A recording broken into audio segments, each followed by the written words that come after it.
and to ICWA to give me this opportunity. It's a loud boom, shock wave through your body, a few minutes of, or rather few seconds of confusion, intense pain, and then you realize, okay, you have been struck by a landmine. This is how exactly it happens. By the time you realize that, your bones and flesh, everything is missing from the part which has been injured, first thing the first responder is your buddies, your peer. So it is very, very important for everybody. I mean, I'm not talking only about military landmine victims, but civilians also, everybody. Why not in schools where they can teach the basic trauma management, right? Because a simple act like tying a tourniquet at the right place can result in saving a life, reducing blood loss. And then, as a victim, you reach your healthcare giver. If you're alive by then, in most likelihood, your affected limb would be amputated. When the amputation takes place, you pray that it is a prosthetic surgeon who is operating upon you. A general surgeon can also do the job, but it's something like, asking a goldsmith to do ironsmith's job. So it can be done, but professionally it can be done in a much better way than by a prosthetic surgeon than a general surgeon. And then what you need after the surgery is done is the psychological care. And psychological care, in the hospital you always have the psychiatrist.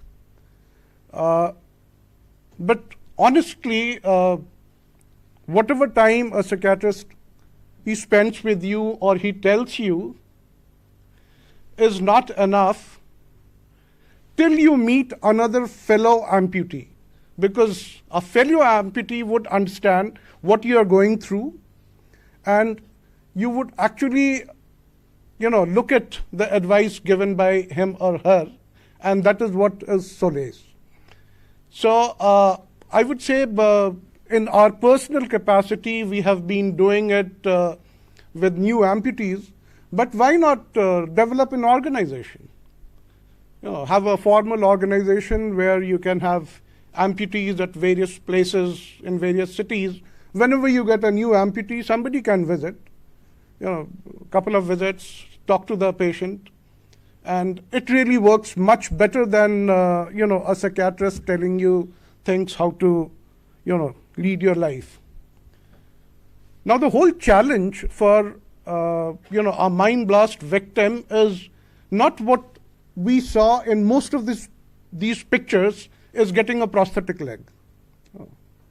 The whole challenge is that I want to lead a normal life as I was leading earlier, or like any one of you. So the prosthetic leg that we saw in pictures is not sufficient. We need prosthesis which makes you live a better life, makes you live a normal life. We feel with the, a lot of due regards to Jaipur Foot organization, who are doing it free of cost for everybody. But the kind of prosthetic leg that you are getting from Jaipur Foot, okay, it'll sufficient to make you ambulate, but it's not sufficient to make you live a normal, regular life that one would like to live. And in that, the next thing which comes to the patient is the family. So the equal amount of psychological support is required to be given to the family as well. Because very honestly, an amputated limb looks grotesque. Even to your wife, to your husband, to your child, initially they would hate to look at it.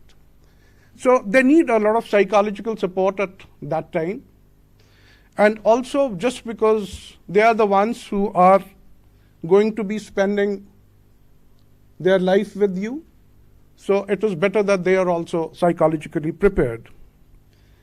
And talking about the society in general, society keeps a person like me on either of the extremes. A disabled is destitute. The image of, on a road crossing, somebody sitting with a prosthetic leg on the side and begging is one image. And second is that, I am a motivational personality, I climb mountains. So somewhere in between these two is actually the kind of life which I am living. I am living a life as normal as anybody else is. And this is what all mine blast casualties they are looking for. And then, the government and the society, because government makes policies for people with disabilities, but what about the promulgation? I mean, I see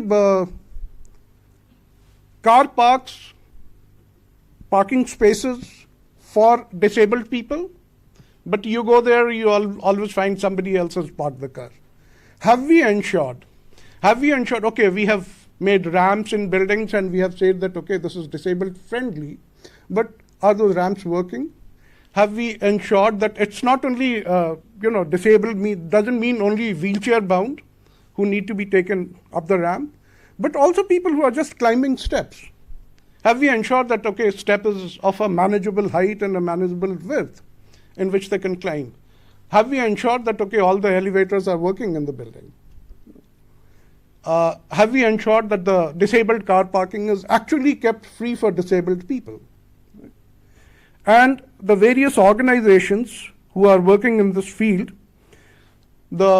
we keep talking about equal opportunity for everybody, but have we really ensured? I'll tell you, yesterday I was about to board the flight in Pune for coming to Delhi. And I asked the girl who was managing the queue, I said, okay, do you have any priority boarding for people with disabilities? And she said, no. I said, do you want me to stand in the queue? And in fact, just because I have to prove it again and again that, okay, I'm a person with disability, I travel in shorts. So that, okay, you can have a look at my leg and, She says, no. I said, do you want me to go and stand in the queue? But then, the fellow passengers were, no, you come ahead. You come here, you come ahead of us.